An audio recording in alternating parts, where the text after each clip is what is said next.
DSC prepare అయ్యే అభ్యర్థులకు నమస్కారం. డిఎస్సిలో ఉద్యోగం సాధించాలంటే ఏమి చేయాలి అనే కాన్సెప్ట్తో ఈరోజు వీడియో తీయడం జరిగింది. మొట్టమొదటిది నమ్మకం కలిగి ఉండాలి.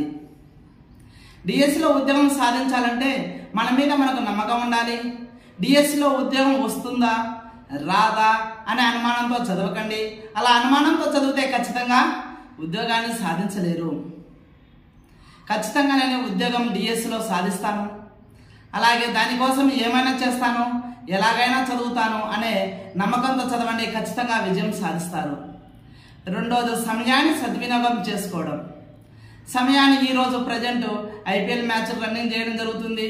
ఐపీఎల్ మ్యాచ్లో ఏ క్రికెట్ గెలుస్తా ఎన్ని సిక్సర్లు కొడతాడు, అదేవిధంగా ఎవరు ఏ మ్యాచ్ గెలుస్తారు, ఏ టీం గెలుస్తుందని దాని మీద బెట్టింగ్లు, అలాగే దాన్ని టీవీ చూడడము, వరల్డ్ రికార్డులు ఈ విధంగా జరుగుతుంది. కాబట్టి ఐపీఎల్ మ్యాచ్ గోల నుండి మీరు బయటపడండి.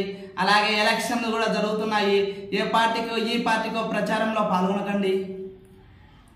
ఏ పార్టీ గెలుస్తుంది ఏ పార్టీ గెలదనే దాని గురించి డిస్కషన్ చేయకండి. ఈ విధంగా ఈ గోల నుండి మీరు బయటపడి చదువు మీద ఫోకస్ పెట్టండి. నెక్స్ట్ సమయానికి తగ్గట్టుగా ప్రిపరేషన్ ప్లాన్ చేసుకోవాలి. ఇప్పుడు నుండి పరీక్ష జరిగే ఎంత టైం ఉంది, ఆ టయానికి తగ్గట్టుగా మనం ఏ విధంగా చదవాలి, మొత్తం సిలబస్ ఎలా చదవాలి, రివిజన్లు ఎన్నిసార్లు చేయాలి, ఈ విధంగా సమయానికి తగ్గట్టుగా ప్రిపరేషన్ ప్లాన్ చేసుకోండి. ఖచ్చితంగా 2 రివిజన్స్, సిలబస్ అంతా పూర్తి చేయాలి. ఖచ్చితంగా 2 రివిజన్స్ ఉండాలి.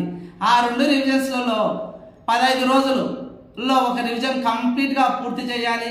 లాస్ట్ రివిజన్ 7 రోజుల్లో కంప్లీట్ చేసే విధంగా మీ ప్రిపరేషన్ ప్లాన్ కొనసాగించండి. ఖచ్చితంగా రివిజన్ లేని preparation plan waste.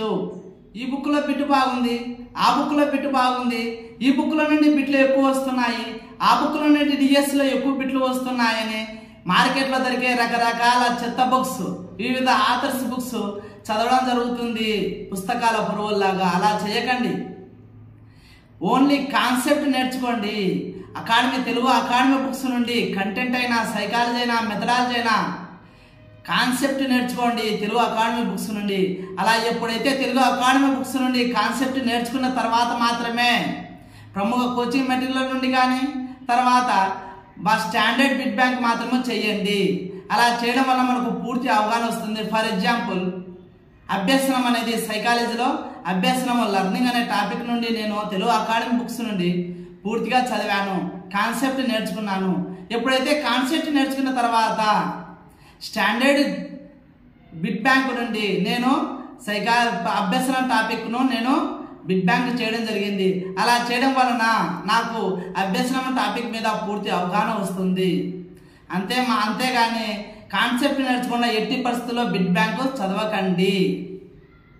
Next model papers. Model papers అనేది ఖచ్చితంగా ప్రతి ఒక్కరూ చేయాలి. ఒకసారి రివిజన్ అయిపోయిన తర్వాత సబ్జెక్ట్ అంతా ఖచ్చితంగా మోడల్ పేపర్స్ చేయండి. ప్రతిరోజు ఒక మోడల్ పేపర్స్ చేయండి. 30 మోడల్ పేపర్స్ చేసే విధంగా ప్లాన్ చేసుకోండి. అలా చేయడం వలన మనము పరీక్ష హాలులో మన టైం మెయింటెనెన్స్ తెలుస్తుంది. అలాగే ఆ ఫియర్ అనేది మనకు పోతుంది. అలాగే మనం ఇంకా ఏ టాపిక్లో మనం వెనకబడి ఉన్నాము, ఇంకా ఏ టాపిక్లో మనము బ్రాడ్గా చదవాలనేది మనకు తెలుస్తుంది. అలాగే లాస్ట్ 10 డేస్లో మోడల్ పేపర్స్ చేయకండి. ఒకవేళ పొరపాటున మనకు లాస్ట్ 10 డేస్లో మోడల్ పేపర్స్ చేసి మార్కులు తక్కువ వస్తాయి అనుకో, ఆ గాబరాపడి మనకు మార్కులు తక్కువ వస్తున్నాయి, నేను సరిగా చదవలేదమనే ఒక గాబరాలో ఉండడం జరుగుతుంది. మానసికంగా ఆ ఫీలింగ్లో ఉండడం జరుగుతుంది. కాబట్టి లాస్ట్ 10 డేస్లో మోడల్ పేపర్స్ ఎట్టి పరిస్థితిలో చేయకండి.